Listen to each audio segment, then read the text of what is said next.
नमस्कार, VNM news में आप सभी का स्वागत है। मैं हूं रंजना दवे। देश दुनिया की छोटी बड़ी खबरों से पहले आइए नजर डालते हैं आज के हेडलाइंस पर।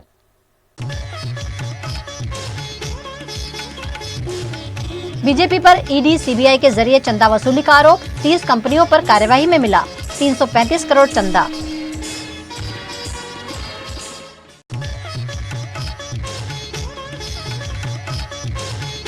विधानसभा चुनाव से लोकसभा चुनाव तक गुजरात सरकार ने नहीं मानी मांगे, गांधीनगर में प्रदर्शन।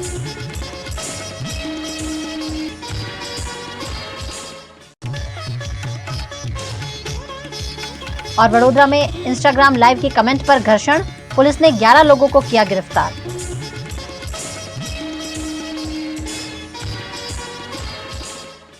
राष्ट्रीय कांग्रेस ने आरोप लगाया है कि भाजपा सरकार ने चंदा वसूलने के लिए ईडी, सीबीआई जैसी जांच एजेंसियों का गलत इस्तेमाल किया है। आज शुक्रवार 23 फरवरी को कांग्रेस नेता जयराम रमेश ने मीडिया से कहा कि 2018-19 और 2022-23 के बीच भाजपा को लगभग 335 करोड़ रुपयों का दान देने वाली कम से कम 30 कंपनियों को केंद्रीय एजेंसियों की कार्यवाही का सामना करना पड़ा है। यही संस्थाएं हमारी निजी कंपनियों के खिलाफ किस तरीके से दुरुपयोग हो रहा है ताकि उनसे चंदा लिया जाए, हफ्ता वसूली की जाए।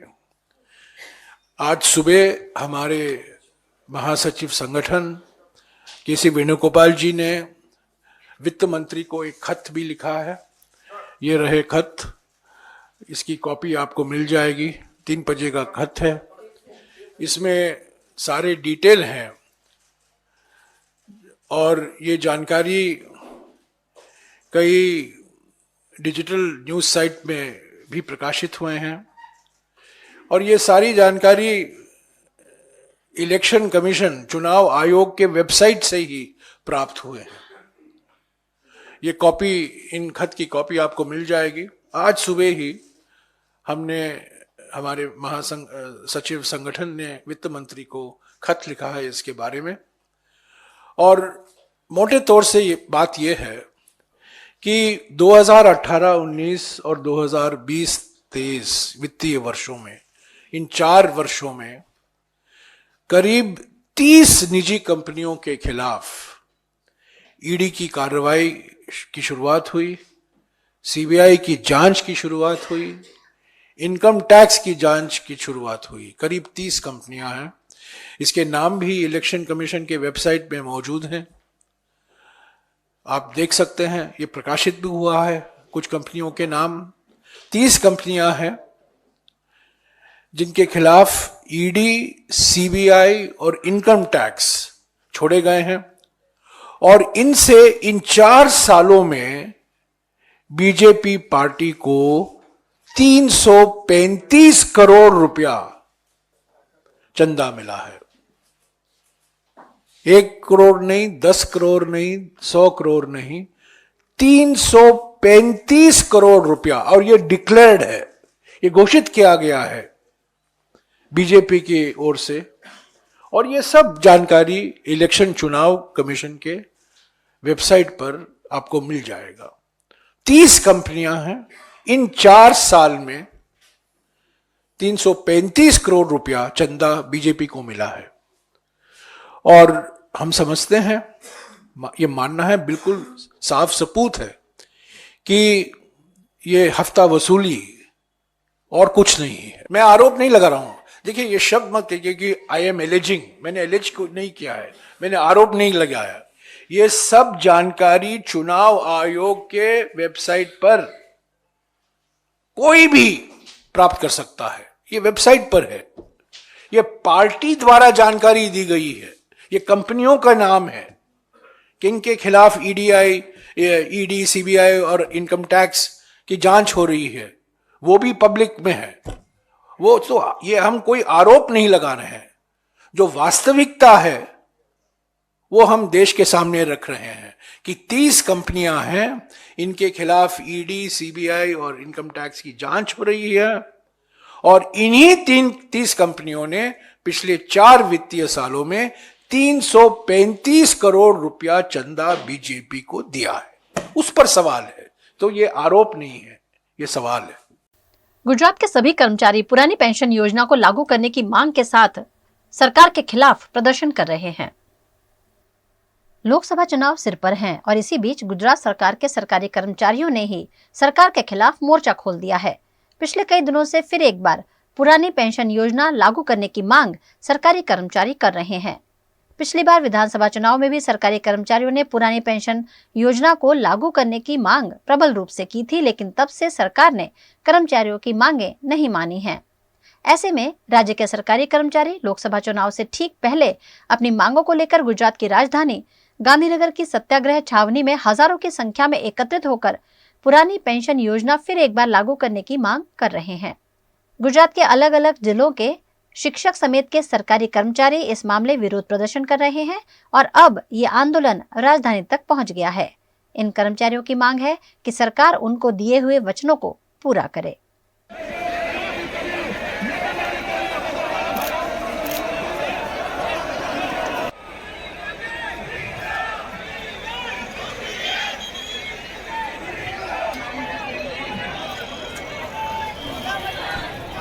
गुजरात के वडोदरा में बीती रात इंस्टाग्राम लाइव पर किए गए कमेंट में हुए घर्षण में पुलिस ने आरोपियों को गिरफ्तार किया है। वडोदरा के राजमहल रोड पर मोबाइल एसेसरीज की दुकान चलाने वाले जतिन पटेल ने एसेसरीज के ऑफर के लिए इंस्टाग्राम पर लाइव किया था।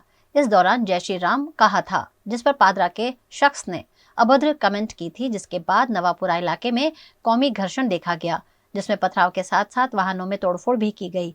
इस मामले फौरन पुलिस ने एक्शन लेते हुए 40 से 50 लोगों के खिलाफ शिकायत दर्ज की है और कमेंट करने वाले पादरा के शाहिद पटेल समेत के 11 लोगों को हिरासत में लिया है, जिस पर डीसीपी अभय सोनी ने जानकारी दी।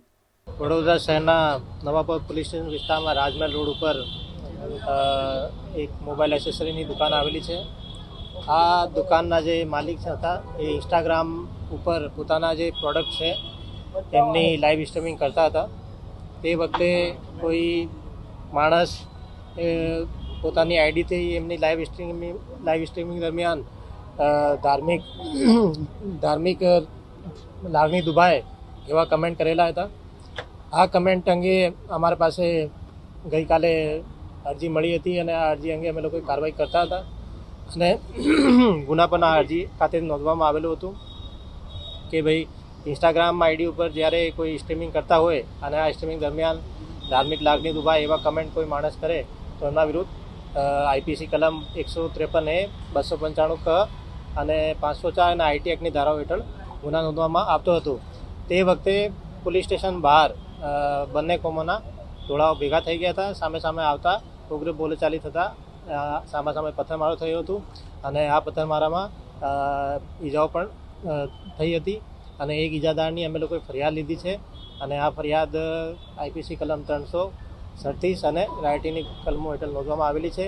અત્યાર સુધી જે પથ્થરમારા કરનાર ઇસમો છે એના 22 જેટલા અમે આઈડેન્ટિફાઈ કરી દીધા છે અને 6ની અમે લોકોએ ધરપકડ કરી છે અને ચાર પણ અમે લોકો અત્યારે લાવી રહ્યા છે।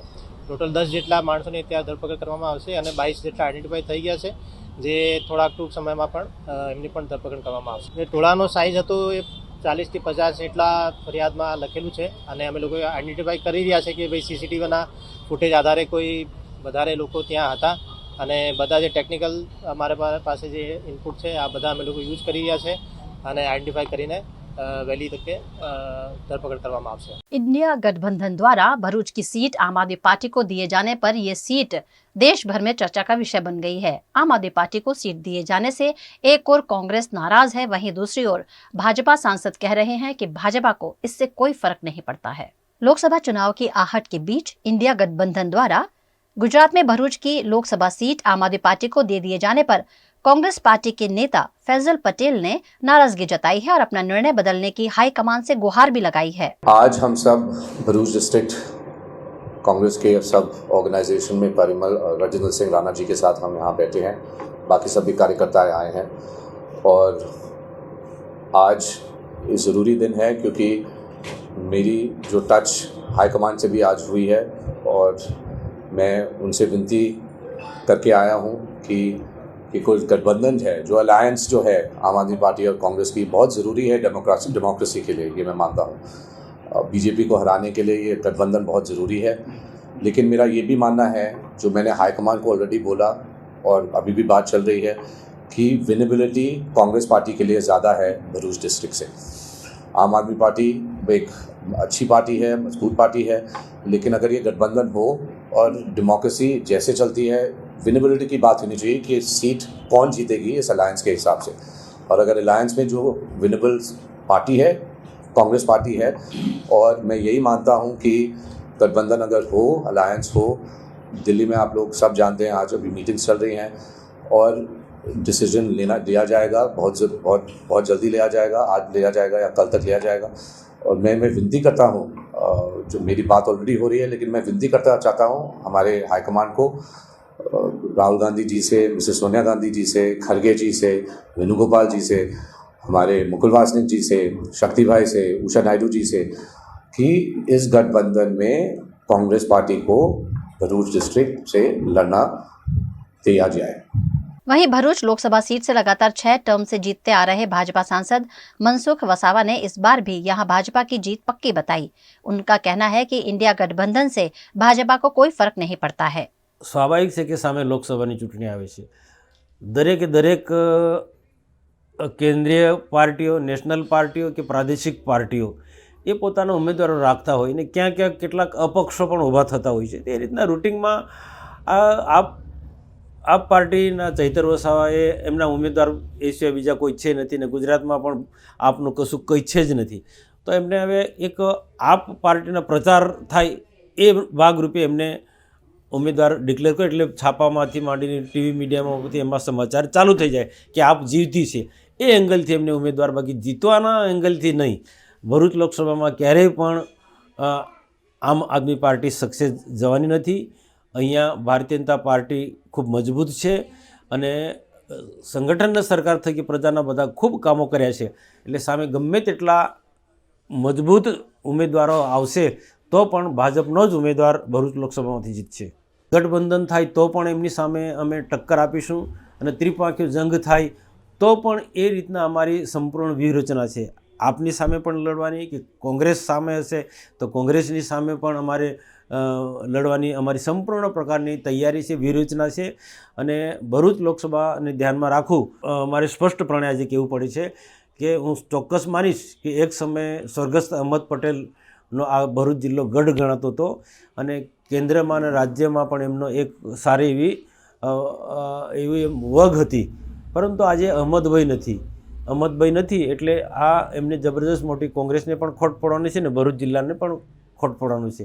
आम आदमी पार्टी के राष्ट्रीय संयोजक अरविंद केजरीवाल पर कांग्रेस के साथ गठबंधन नहीं करने का दबाव बनाए जाने के आरोप आम आदमी पार्टी के प्रदेश अध्यक्ष ઈસુદાન ગઢવી और विधायक ચેતર વસાવા ने लगाए हैं। દેશમાં લોકહિત માટે અને લોકતંત્ર બચાવવા માટે વિપક્ષી દળોનું ગઠબંધન થયું છે અને આ ગઠબંધન અંતર્ગત ગઈકાલે સીટ શેરિંગમાં પણ આમ આદમી પાર્ટી અને કોંગ્રેસની સમજૂતી થઈ ગઈ છે। ત્યારે સૂત્રોના હવાલેથી જાણવા મળે છે કે કોંગ્રેસ સાથે ગઠબંધન ન કરવાને લઈને માન્ય કેજરીવાલજી પર યેનકેન પ્રકારે ભાજપ દ્વારા પ્રેશર નાખવામાં આવે છે। ઈડી દ્વારા, સીબીઆઈ દ્વારા ટૂંક સમયમાં એમની ધરપકડ થાય એવી ત્યાં પરિસ્થિતિ ઉપસ્થિત થઈ છે। એમના પર પ્રેશર નાખવામાં આવે છે કે તમે જો ગઠબંધન કર્યું તો અમે તમને ધરપકડ કરીશું, તમને જેલમાં નાખીશું।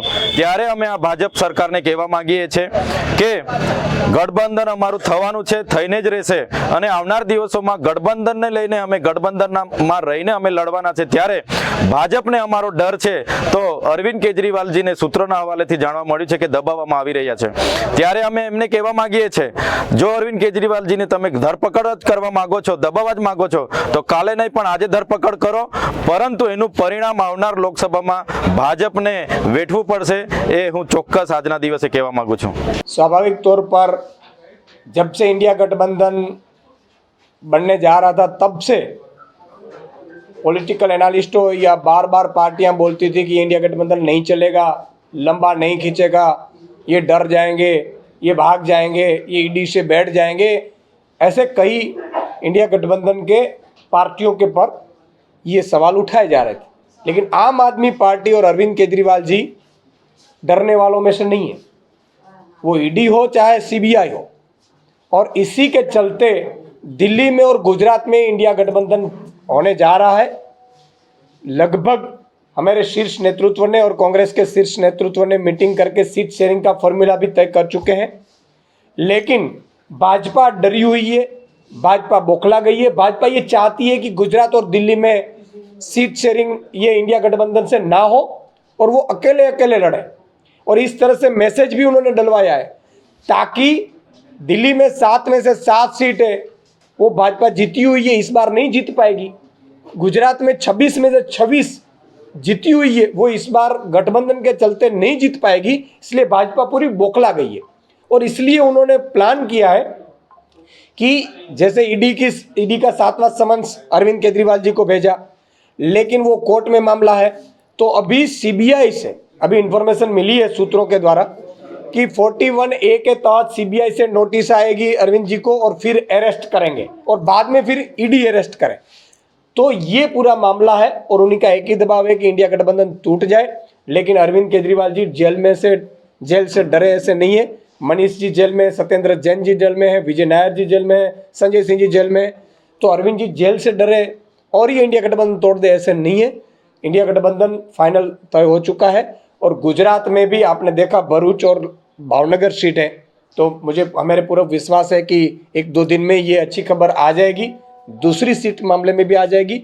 और रही बात गुजरात की असेंबली की जो पेटा चुनाव है, उस चुनाव में भी हम गठबंधन में जा रहे हैं, तो उस सीट शेयरिंग की भी डिस्कशन 1-2 दिन में हमारे शीर्ष नेतृत्व माननीय संदीप पाठक जी, माननीय अरविंद केजरीवाल जी कर रहे हैं और हो जाएगी।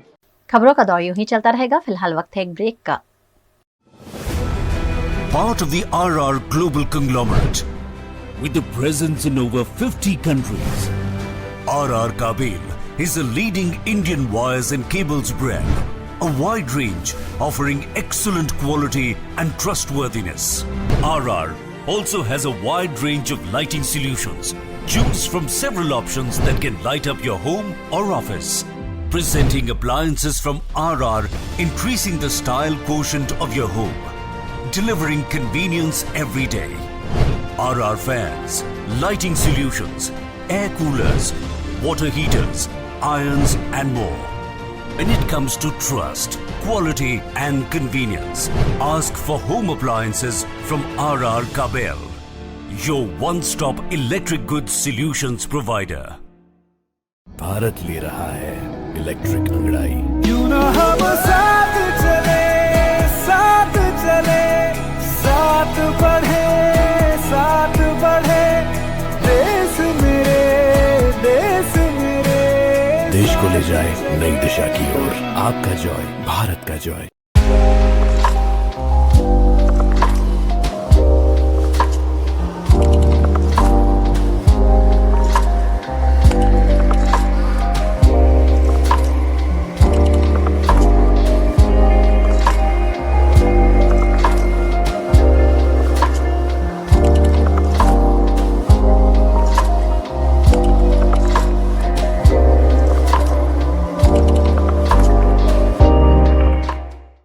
Every new year we take a new year resolution. New year resolution का मतलब होता है upgrading your life, which means upgrading your lifestyle and upgrading your living space. And that is why the best choice is Trilogy by Courtyard.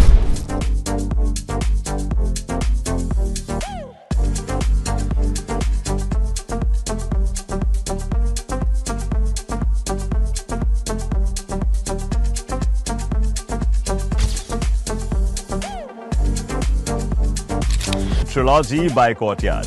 Finest architecture, world-class amenities, and a great space to live. Come check it out. Lok Sabha चुनाव नजदीक हैं और इसी बीच गुजरात के राधनपुर में नाराज लोगों ने चुनाव का बहिष्कार कर दिया है। गुजरात के पाटन जिले के राधनपुर में लोकसभा चुनाव का बहिष्कार करते हुए बोर्ड स्थानीय निवासियों ने लगाए हैं। राधनपुर के वार्ड नंबर 7 में रामनगर के निवासियों ने ये बोर्ड लगाकर लोकसभा चुनाव का बहिष्कार करने का निर्णय किया है। रामनगर इलाके का विकास नहीं होता होने की वजह से नाराज लोगों ने लोकसभा चुनाव से पहले बैनर्स, पोस्टर्स लगाकर अपना आक्रोश नेताओं और सरकार तक पहुंचाया है।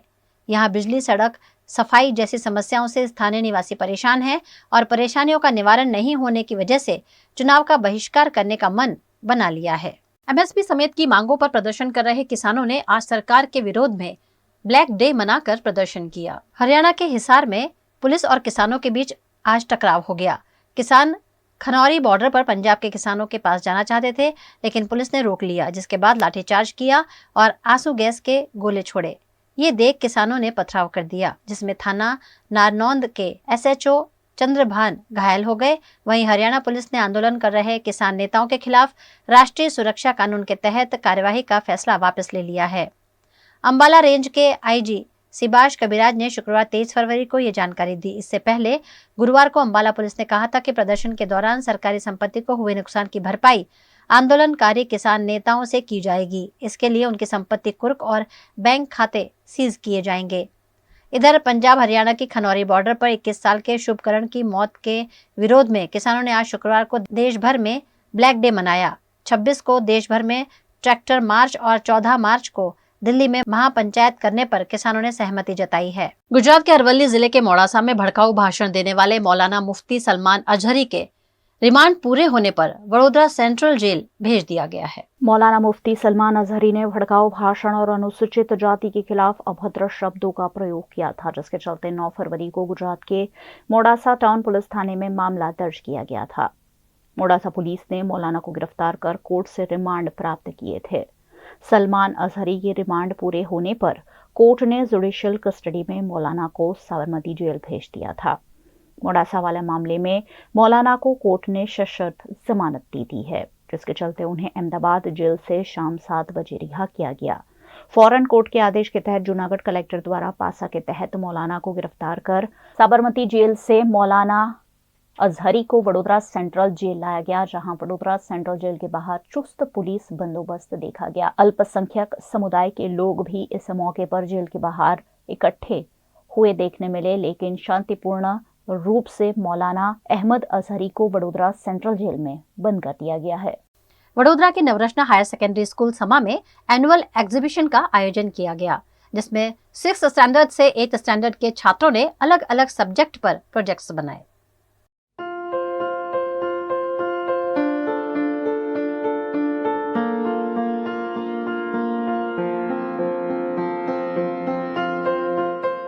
नवरत्ना हायर सेकेंडरी स्कूल समा में एनुअल एग्जीबिशन हो रहा है स्पेक्ट्रम नाम का, जहां पर 6th, 7th और 8th स्टैंडर्ड के स्टूडेंट्स को अलग अलग सब्जेक्ट पर प्रोजेक्ट्स बनाने के लिए कहा गया था, जिसमें उन्होंने बहुत ही अच्छे से अपने क्रिएटिव स्किल्स को और अपने इनोवेटिव आइडियाज़ के साथ में अलग अलग प्रोजेक्ट्स यहाँ पर बनाए हुए हैं, जिसमें रेसिपीज़, टेक्नोलॉजी और सारी साइंस, सोशल साइंस, मैथ्स, इन सभी सब्जेक्ट्स पर उन्होंने अलग अलग अपने प्रोजेक्ट्स रेडी किए हैं, जो यहाँ पर लगभग 750 स्टूडेंट्स ने मिलकर बनाए हुए हैं। तो चलिए हम आपको बताते हैं जो 6th, 7th और 8th स्टैंडर्ड के स्टूडेंट्स ने सारे प्रोजेक्ट्स तैयार किए हैं वो कैसे और कितने खूबसूरत बनाए हैं।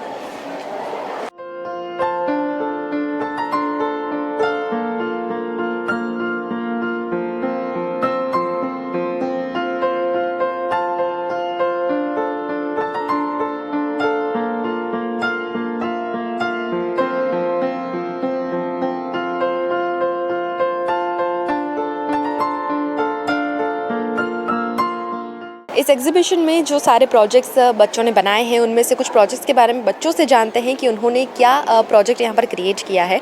तो सबसे पहले यहाँ पर जो मैं आई हूँ रोबोटिक्स एंड लेगो क्लब रोडो फैंटम्स के पास में, तो इसके बारे में हम जानकारी लेते हैं कि बच्चों ने क्या बनाया है और इसमें इन्हें कितना वक्त लगाया है। इसके साथ में यहाँ पर जो ये रोबोटिक्स जैसा दिख रहा है, इसके बारे में भी मैं बच्चों से जानना चाहूँगी। इस प्रोजेक्ट के बारे में आप कुछ बताइए। ये प्रोजेक्ट बेसिकली हमने बनाया है EV3 किट आती है उससे बनाया है, और उसमें हम कोडिंग और प्रोग्राम करते हैं कंप्यूटर में, फिर इसको ब्रिक से कनेक्ट करते हैं और फिर इसमें प्रोग्राम इंसर्ट करते हैं जिससे ये रन हो सकता है। जैसे ये रन हो रहा है तो हमने इसमें प्रोग्राम इंसर्ट करके, ये वायर है जिससे ये स्मॉल मोटर है जिसमें ये प्रोग्राम इंसर्ट हो रहा है और ये वर्क कर रहा है, और बेसिकली इसमें बहुत सारे गियर्स है। खाली इसमें एक ये जो मशीन है ये खाली एक गियर से अटैच है और वो एक गियर ही मूव करी है। जो एक गियर है वो बाकी सारे गियर से अटैच है, जिससे ये पूरी बॉडी वर्क करी है। ये हमको बेसिकली हमको बनाते हैं रोबोटिक्स क्लब में, तो हमने सोचा ये एग्जीबिशन आया तो हम ये बना सकते हैं, सब ने मिल के सोचा। कितना टाइम लगा इसको प्रिपेयर करने में? मैम अप्रॉक्सीमेट 1.5 आवर लगा। कितने स्टूडेंट्स नहीं, हम ये इसमें 3 है, इसमें 4 हेल्प किए थे।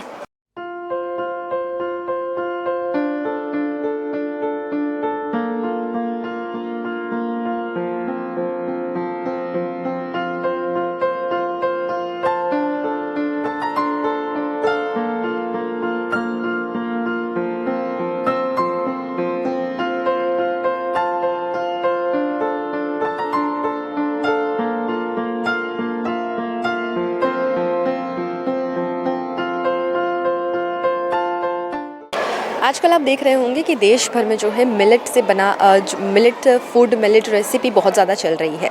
वैसे ही यहाँ पर मेरे पीछे जो स्टूडेंट्स हैं, इन लोगों ने भी कुछ रेसिपीज़ तैयार करी हैं जो देश भर के अलग अलग फेमस फूड होते हैं उसके रिलेटेड है। उनसे भी हम बात करते हैं कि उन्होंने यहाँ पर क्या क्या चीज़ें बनाई हैं और उनका ये जो प्रोजेक्ट है वो क्या है। This is a multi disciplinary project. इसमें हमने इंडिया के सारे क्यूजन्स के बारे में करा है। ईच क्लास को डिवाइड करा था 5-7 स्टूडेंट्स के ग्रुप में। इसमें से सब ग्रुप को पर्टिकुलर रीजन अपॉइंट किया गया था इंडिया का, और उसके अपॉइंटेड हमें सारे सब्जेक्ट के रिलेटेड एक फ़ाइल पूरे कंपाइल करके बनाना था। तो हमारी ये फ्लेवर्स ऑफ प्योर फाइल है जो आंध्र क्यूजन के बारे में बात करती है और the various regions of the world, मतलब ऑफ इंडिया। और इसके अंदर हमने also the lost cuisines of India जो थे, जो अभी लोग खाते नहीं थे, उनके बारे में करा है और बहुत सारे बेनिफिट्स बताए जो हमारे ट्रेडिशनल फूड्स में होते थे। इसमें आपने सारे स्टेट्स को उसकी एक अलग अलग फ़ाइल बनाई है, राइट? की अलग अलग फ़ाइल बनाई गई है और उसके अंदर सब उसके ट्रेडिशनल फूड्स थे और लोग क्या कैसे खाते थे और उनका सब स्टाइल और कल्चर बताया गया है। और क्या क्या रेसिपीज़ बनाई है? ये है हमारा बाजरा लड्डू, फिर ये है हमारा लक्षद्वीप का बाजरी उत्तपम, और ये फॉक्सटेल मिलेट उपमा है। इन सब में मिलेट्स यूज़ किए गए which is very beneficial for health.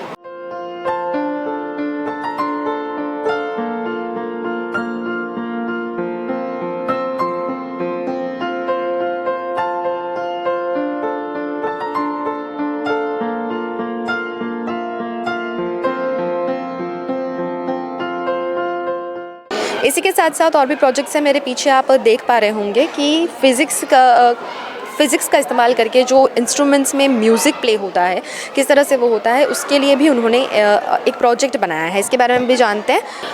हमें साइंस में, फ़िज़िक्स में हम जब साउंड चैप्टर पढ़ रहे थे तब हमें कहा गया था कि हमें म्यूज़िकल इंस्ट्रूमेंट्स बनाने हैं, वो भी हाउस होल्ड मटीरियल से, मतलब ये बाहर से नहीं खरीदने पड़ते।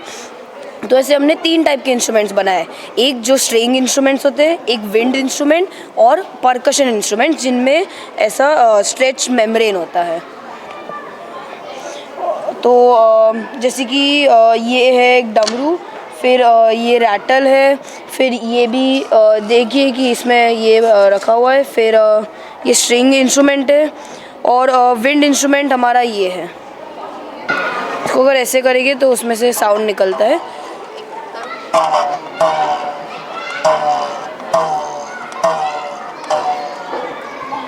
और ये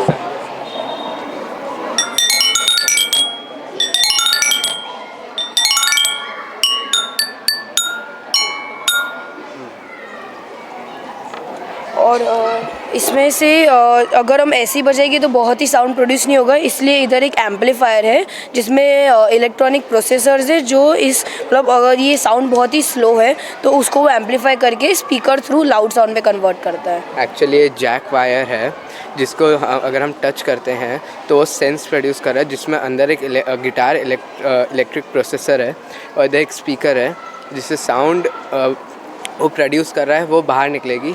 और ऐसे हम जैसे इंटरनेशनल बैंड्स हैं वो सब भी इन चीज़ों को अपने म्यूज़िक में यूज़ करते हैं।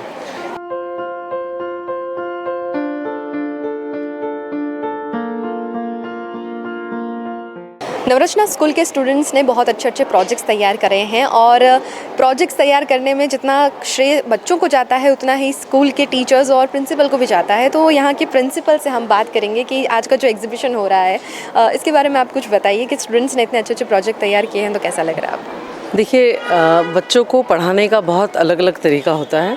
सिर्फ कॉपी किताब का जो है वो ज़माना चला गया है।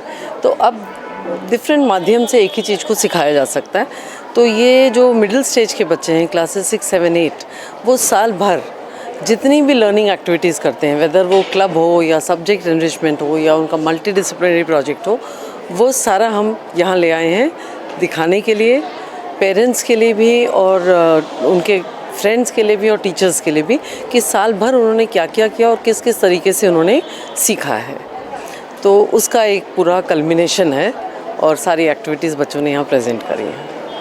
6th 7th और 8th स्टूडेंट के बच्चे मतलब उतने मैच्योर नहीं होते हैं, तो उनको प्रिपेयर करने के लिए टीचर्स ने कितने एफर्ट्स लगाए और कितना टाइम लगा है उनको ये सब सिखाने के? तो ये तो पूरे उनके साल भर का काम का एग्जीबिशन है। तो इसकी प्लानिंग बहुत अच्छे से होती है पहले से ही, कि ऑब्जेक्टिव सेट किया जाता है कि क्या वो सीखने वाले हैं और किस तरीके से बेस्ट सीख सकते हैं, तो उस तरीके से उनको फिर सिखाया जाता है। तो ये साल भर का काम है जो आज यहाँ एग्जिबिट हुआ है।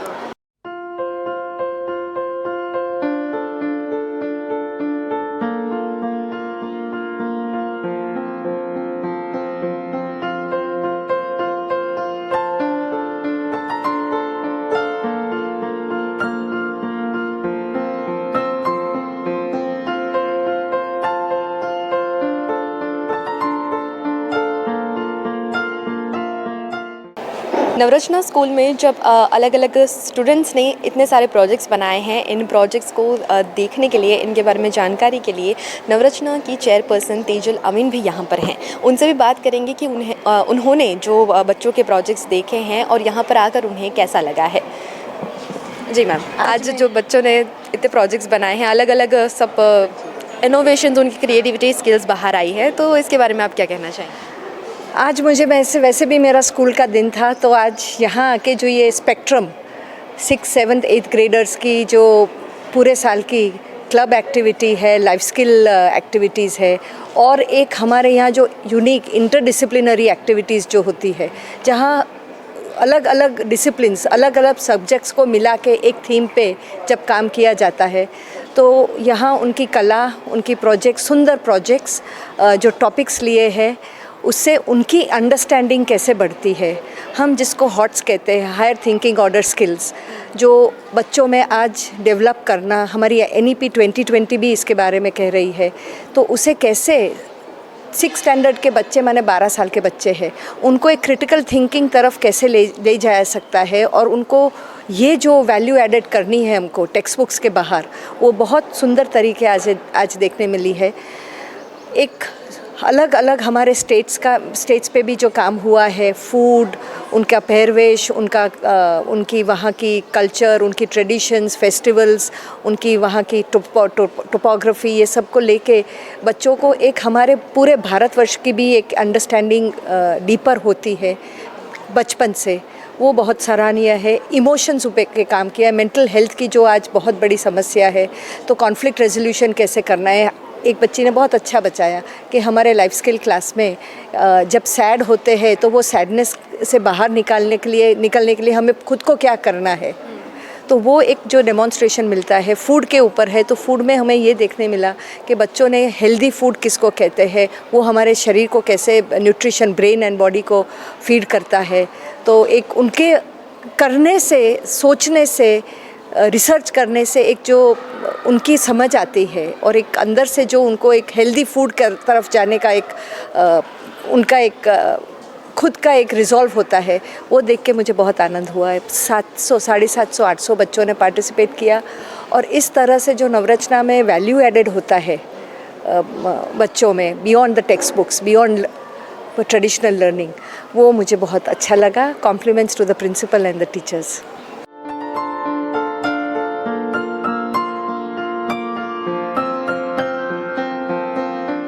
देश के प्रधानमंत्री नरेंद्र मोदी इन दिनों गुजरात दौरे पर हैं और विभिन्न कार्यक्रमों में शिरकत कर रहे हैं।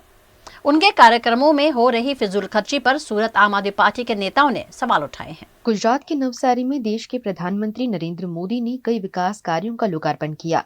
इस मौके पर सूरत के लिंबायत के नीलगिरी ग्राउंड में 150 से ज्यादा बसें लोगों को प्रधानमंत्री के कार्यक्रम में ले जाने के लिए लगाई गई थीं, लेकिन उसमें से सिर्फ 40 से 50 बसें ही भरी और 100 से ज्यादा बसें खाली रही, जिसके चलते आम आदमी पार्टी ने प्रधानमंत्री नरेंद्र मोदी की लोकप्रियता पर सवाल उठाए। साथ ही सूरत से 1000 बस भर कर ले जाने का टारगेट था, जिसमें एक बस का किराया 8000 तय किया गया था। वहीं जिन लोगों को ले जाना था उन्हें चाय पानी नाश्ता तक देना था। ऐसे में ये सारी फिजूल खर्ची पर भी आम आदमी पार्टी ने सवाल उठाए। मित्रों, आज अपना माननीय वडाप्रधान श्री नवसारी खाते एक प्रोग्राम में आवेला અને આ પ્રોગ્રામમાં માણસોની ભીડ એકઠી કરવા માટે સુરતમાંથી 1000 બસ ત્યાં લઈ જવાનો ટાર્ગેટ આપવામાં આવેલો।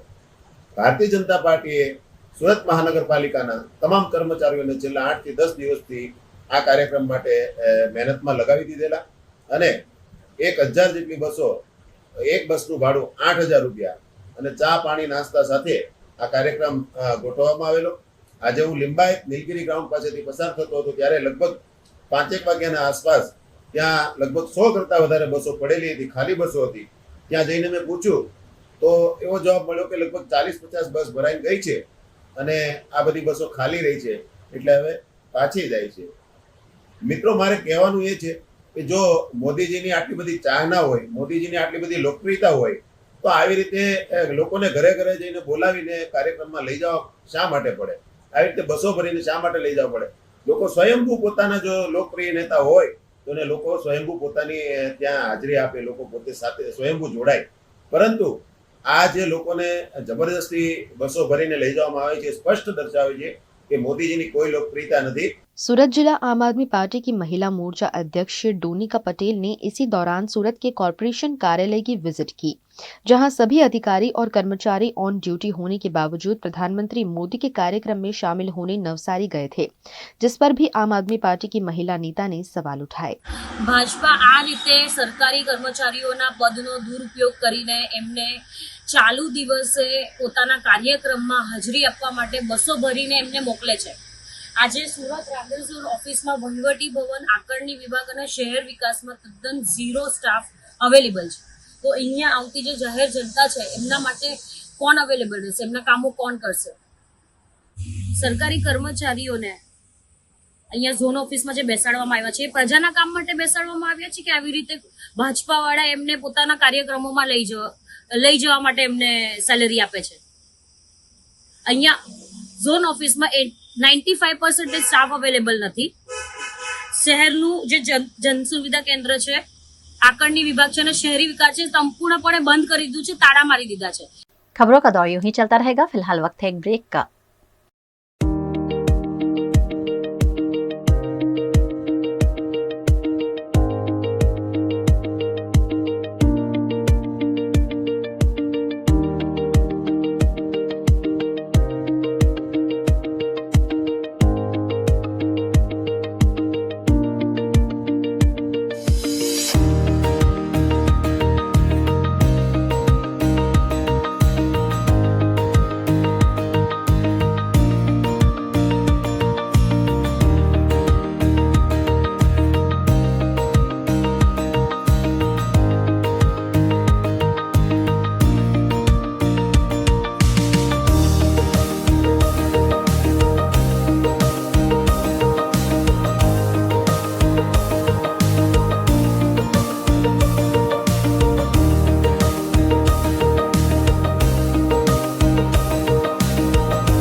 ये पहल है बच्चों को अपने मनोभाव से अवगत कराने की।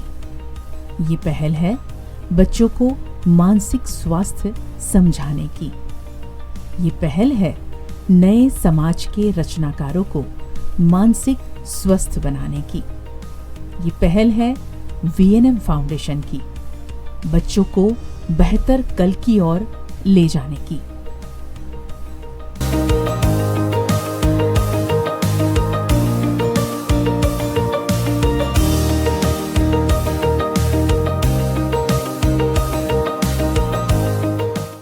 माना होटल्स एंड रिसोर्ट। राजस्थान में उदयपुर रणकपुर को करना हो एक्सप्लोर या उत्तराखंड में ऋषिकेश में करनी हो धार्मिक यात्रा, माना होटल्स आपके स्टे को बनाएंगे हमेशा के लिए यादगार। राजस्थान की ऐतिहासिक विरासत के बीच माना होटल्स का कंफर्टेबल स्टे आपको कराएगा अद्भुत अनुभूति। माना होटल्स के लग्जरियस प्रीमियम रूम्स और विलास है बेहद शानदार। ऋषिकेश की वादियों में माना होटल्स का होम स्टे देता है शानदार घर का feel. Next time, plan your holidays with Mana Hotels. Contact 8107 888800.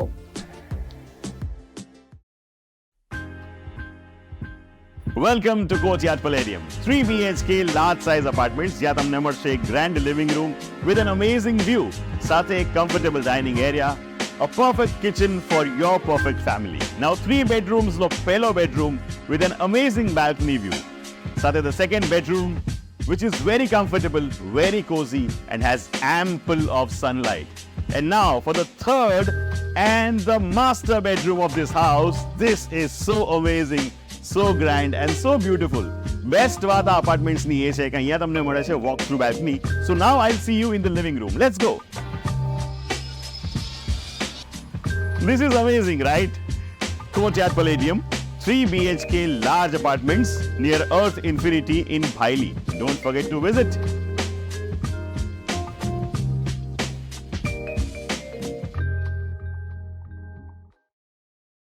Gujarat के वासद में Sardar Vallabhbhai Patel institute of technology में राज्य स्तरीय टेक्निकल फेस्टिवल 7.0 का आयोजन किया गया। The new English school trust Vasad संचालित Sardar Vallabhbhai Patel institute of technology में MCA विभाग द्वारा राज्य स्तरीय टेक्निकल फेस्टिवल व्योम 7.0 का आयोजन किया गया। इस मौके पर मुख्य अतिथि के रूप में स्क्रम बिज टेक्नोलॉजी के CEO धर्मेश कुबावत, SVIT के campus director Dinesh Patel, SVIT Vasad के प्रिंसिपल डॉक्टर DP सोनी उपस्थित रहे। इस कार्यक्रम का मुख्य आशय छात्रों को थ्योरी के साथ प्रैक्टिकल का ज्ञान और मैनेजमेंट स्किल का प्लेटफॉर्म मुहैया कराने का रहा। व्योम 7.0 में विभिन्न टेक्निकल प्रतियोगिता जैसे कि code cracker, web design, quiz, query quest शामिल किए गए। वहीं नॉन टेक्निकल प्रतियोगिताओं में treasure Hunt, photography, card clash और एड मेनिया को शामिल किया गया। I welcome all to our technical festival Vyom. It's great to see all of you here, ready to enter into the world of technology and innovation. This festival is all about discovering new things, sharing cool ideas, and having fun with technology. It's basically a tradition of our department that we organize this particular technical festival every year, right? Only due to COVID we were not able to do this. But anyways, once again we all are here to welcome you all for Vyom 2024. Just a glimpse on what we are going to do the whole day. All of you have received your registration kits and in that the detailed schedule is already there. Just to make aware others also about what we are going to do, we are going to hold 3 different workshops which right now is quite trending. So we have a workshop on IoT, Internet of Things. I just want to make it much more interactive. I don't want to just give you loaded of information, but no, we just need to discuss, right? This is not a presentation, this is not the orientation, this is nothing. We need to discuss what is going in the industry. So can anybody raise the hand and say what is going in the industry, about the innovation, about the updates, whatever you feel. Anybody using a LinkedIn? Who has a LinkedIn profile? I recommend every one of you should have a LinkedIn profile. Very nice LinkedIn profile. If you're going into the industry, you should have a very nice LinkedIn profile with a very professional photo, not the Facebook photo. Gujarat के अलग अलग शहरों से श्रद्धालुओं को अयोध्या में रामलला के दर्शन के लिए ले जाया जा रहा है। उत्तर प्रदेश के अयोध्या में भगवान राम का भव्य मंदिर बनाया गया है, जहां दर्शन के लिए गुजरात के अलग अलग रेलवे स्टेशन से विशेष आस्था ट्रेन चलाई जा रही है। आज फिर एक बार वडोदरा रेलवे स्टेशन के प्लेटफॉर्म नंबर 6 से आस्था ट्रेन को रवाना किया गया। इस मौके पर राज्य मंत्री भिखू सिंह परमार, छोटाउदेपुर सांसद गीता राठवा, पूर्व मंत्री जयद्रथ सिंह परमार, पूर्व सांसद राम सिंह राठवा, बीजेपी के वडोदरा जिला अध्यक्ष सतीश पटेल समेत के भाजपा नेताओं, वडोदरा के DRM जितेंद्र सिंह समेत के रेलवे के अधिकारियों की उपस्थिति रही।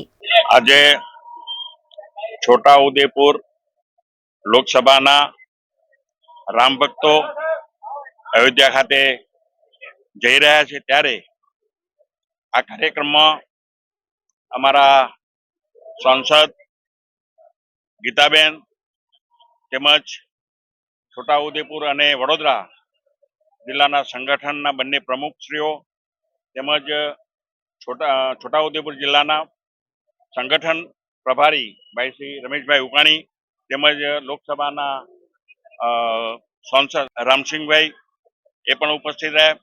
બીજા અમારા મહામંત્રીશ્રીઓ ઉપસ્થિત આગેવાનોની હાજરીમાં આજે અમારે સૌએ લીલી ઝંડી બતાવીને આ રામ ભક્તોને પ્રસ્થાન કરાવવાનું છે.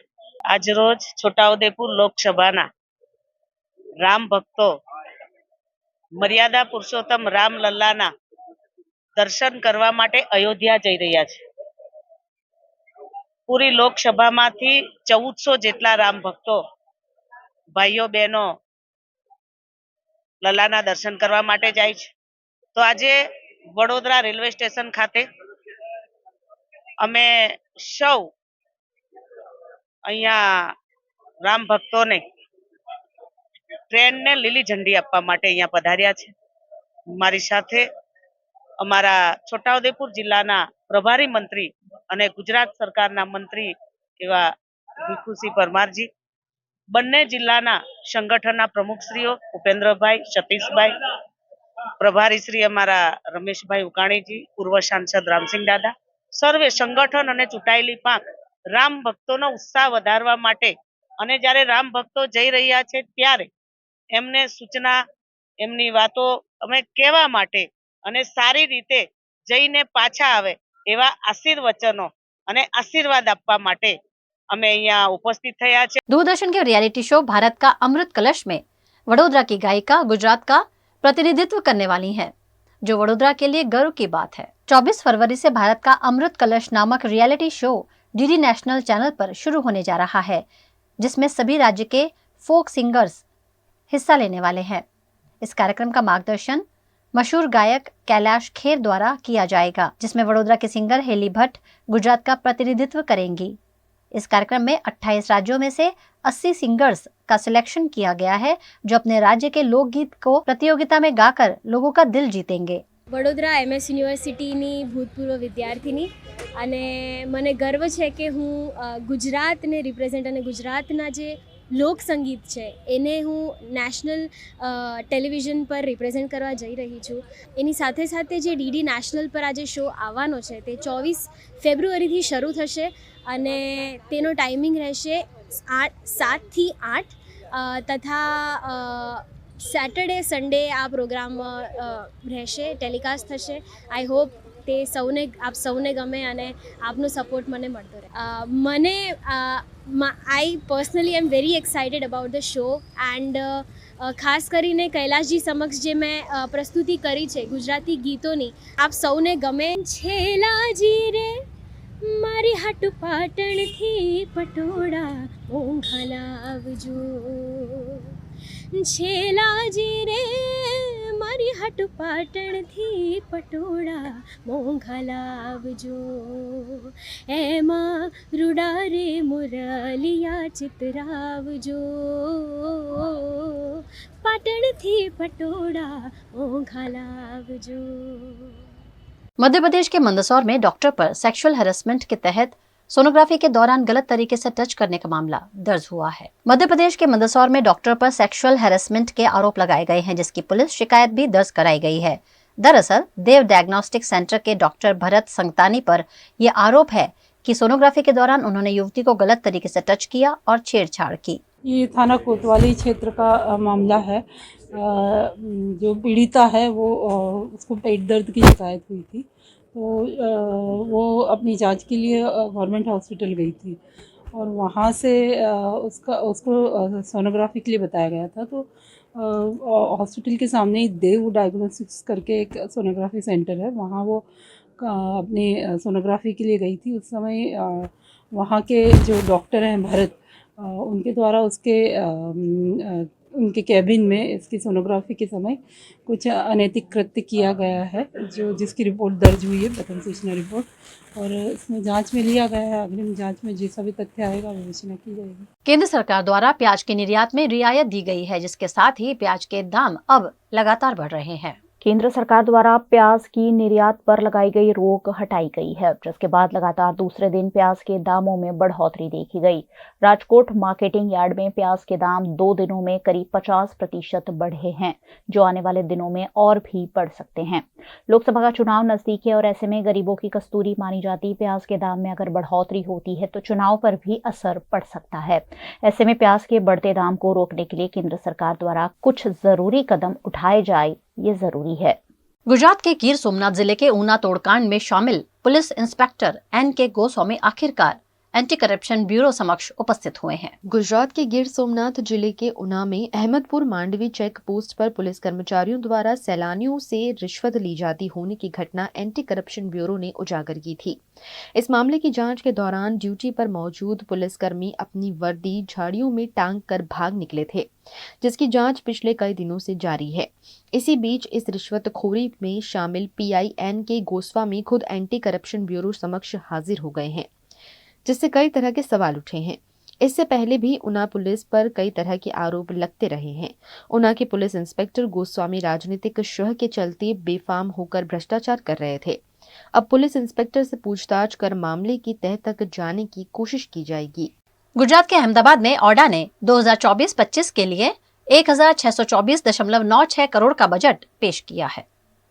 देश भर में इन दिनों बजट का मौसम चल रहा है। इसी बीच ओडा ने अहमदाबाद के आसपास के इलाकों के विकास के लिए 1624.96 करोड़ का बजट पेश किया है, जिसमें अहमदाबाद कलोल को जोड़ती सड़क को 6 लेन बनाने से लेकर ओडा हस्तक के 55 गाँव में पानी पहुंचाने तक के कई विकास कार्यों के लिए पैसों का आवंटन किया गया है, जिस पर ओडा के मुख्य कार्यकारी अधिकारी DP देसाई ने जानकारी दी। નગરપાલિકાને નજીકના આવેલા વિસ્તારો જે સમયાંતરે શહેરીકરણ પામતા હોય છે અને શહેરી વિસ્તારોમાં ભળી જતા હોય છે, તો એમાં અત્યારથી યોગ્ય નેટવર્ક પૂરું પાડી શકાય એટલા માટે અમદાવાદ મહાનગરપાલિકાના ફરતે આવેલા 55 ગામોમાં જલજીવન મિશન હેઠળ લગભગ 240 કરોડના ખર્ચે જે આપણી યોજનાઓ પાણી પુરવઠા માટેની વોટર સપ્લાયની ચાલુ છે એને પણ આ નાણાકીય વર્ષમાં આપણે પૂરું કરી દઈશું। અને જલજીવન મિશન સિવાય નહીં પણ લગભગ બીજા 86 કરોડના ખર્ચે સિંગરવા, સેલા, સનાથલ, મકરવા જેવા નવા વિકાસ પામેલા વિસ્તારોને પણ આપણે પાણી પુરવઠાની યોજનાથી જોડી લઈશું અને એને નર્મદાના પાણી મળતા ચાલુ થઈ જશે। આ સિવાય આપણે ગયા બજેટમાં ગયા વર્ષની અંદર જે પ્રધાનમંત્રી આવાસ યોજના છે એ મુજબ ઔડા એ પોતાની ઔડા આવાસ યોજના એક કાર્યાન્વિત કરેલી હતી, બનાવેલી હતી। એ માટે આ નાણાકીય વર્ષની અંદર એ યોજના હેઠળની પહેલી LIG આવાસ યોજના આપણે શરૂ કરીશું। એના માટે લગભગ 82 કરોડ રૂપિયા જેટલો આપણને ખર્ચો થશે। ઔડા વિસ્તારના જે મહત્વના તળાવો છે એવા તળાવોના વિકાસ માટે 50 કરોડ રૂપિયાની આપણે જોગવાઈ કરી છે। આ ઉપરાંત જે મેમનગર ખાતે એક જૂનું લાઇબ્રેરીનું બિલ્ડિંગ હતું એનું નવીનીકરણનું કામ ચાલુ કરી દેવામાં આવેલું છે। એ ચાલુ નાણાકીય વર્ષમાં લગભગ 2.5 કરોડના ખર્ચે એ કામને આપણે પૂર્ણ કરીશું। પ્રથમ વખત આપણે રિંગ રોડ ઉપર અમને ટ્રાફિક પોલીસ તરફથી પણ એક સુઝાવ મળેલો હતો કે અમુક જ્યાં આગળ પેડેસ્ટ્રિયનની મૂવમેન્ટ વધારે છે, જ્યાં આગળ રાહદારીઓ વધારે છે, એવી જગ્યાએ ફૂટ ઓવરબ્રિજ બનાવો। તો રિંગ રોડ ઉપર ફૂટ ઓવરબ્રિજ બનાવવા માટે 1 કરોડ રૂપિયાની જોગવાઈ કરી છે ટોકન, પણ ટ્રાફિકના સંકલનમાં રહી અને રાહદારીઓના સલામત મૂવમેન્ટ માટે જો 1 કરતાં વધારે બનાવવાની જરૂર પડશે તો અમે રિંગ રોડ ઉપર ફૂટ ઓવરબ્રિજ બનાવીશું અને એમાં PPP મોડ ઉપર બની શકે કે કેમ એની પણ શક્યતાઓ આપણે વિચારવાનું નક્કી કર્યું છે। ગત વર્ષથી ઔડા દ્વારા અમદાવાદ અને ગાંધીનગર મહાનગરપાલિકાના 5 કિલોમીટરના વિસ્તારમાં જે ઔડામાં સમાવિષ્ટ ગામો છે, ગાંધીનગરના 36 છે અને અમદાવાદ જિલ્લાના 55 ગામો છે, એમાં દરેક ગામેથી એકત્રિત થયેલો કચરો આપણે વાહતુક કરવાનું એટલે એનું ટ્રાન્સપોર્ટેશન કરવાનું ઔડા દ્વારા કામગીરી કરવામાં આવે છે। એ કામગીરી પણ આ વર્ષે પણ આપણે ચાલુ રાખીશું, જેથી ગામડા જે નજીકના શહેરી વિસ્તારની નજીકના છે અને ખૂબ મોટા થઈ ગયેલા છે એના કચરાનું યોગ્ય નિકાલ થઈ શકે. એટલે એ કચરાને આપણે અમદાવાદ મહાનગરપાલિકા અને ગાંધીનગર મહાનગરપાલિકાના કચરાના પ્રોસેસિંગ પ્લાન્ટ સુધી લઈ જઈએ છીએ. આના માટે આગામી વર્ષમાં લગભગ 13 કરોડ રૂપિયાનો ખર્ચ થશે. ઔડા દ્વારા પ્રથમ વખત એક બાયોડાયવર્સિટી પાર્ક આગામી વર્ષની અંદર બને એના માટે બજેટમાં 5 કરોડની જોગવાઈ રાખવામાં આવી છે. બીજું કે આપણે અત્યારે ડેવલપમેન્ટ પ્લાન બનાવવાની પ્રક્રિયા હાથ ધરી છે.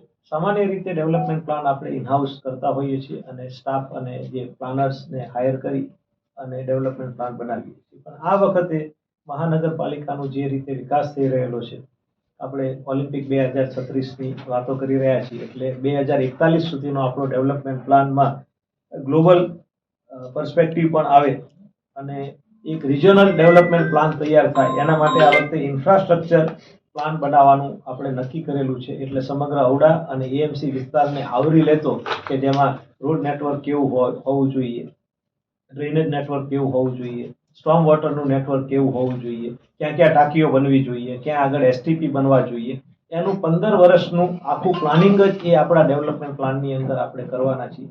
એના માટે આ વખતે પ્રથમ વખત પ્રયોગ કરી રહેલા છીએ. ઇન્ફ્રાસ્ટ્રક્ચર કન્સલ્ટન્ટને હાયર કરીશું, એનો ખર્ચ થશે. બીજું, શહેરને આપણે લિવેબલ, રેઝિલિયન્ટ, આ બધા અત્યારે નવા બઝવર્ડ છે કે જે સારા સિટી જેને વિશ્વ કક્ષાના આપણે કરીએ છીએ, એ બધા સિટીની અંદર આવા કમ્પોનન્ટ હોય છે. શહેરો ઇકોનોમિક ગ્રોથના કેવી રીતે એન્જિન બને, એટલે એના માટે તજજ્ઞ સંસ્થાને આપણે હાયર કરવા જઈ રહેલા છીએ કે જેમાં કોઈ વિશ્વની ગ્લોબલ ખ્યાતિ પ્રાપ્ત સંસ્થા પણ એમાં કન્સલ્ટન્ટ તરીકે આવશે. તો આ ખર્ચને પહોંચી વળવા માટે 5 करोड़ रुपया આપણે જોગવાઈ કરી છે. वीएनएम टीवी की खबरें अब आप यूट्यूब, फेसबुक, इंस्टाग्राम के अलावा OTT प्लेटफॉर्म्स पर भी लाइव देख सकते हैं. डेली हंट, जियो टीवी, वोडाफोन टीवी पर 24 घंटे वीएनएम टीवी आपके लिए उपलब्ध है. तो देखते रहिए VNM TV. VNM news room से आज बस इतना ही. कल फिर मुलाकात होगी, तब तक के लिए इजाजत दीजिए. नमस्कार.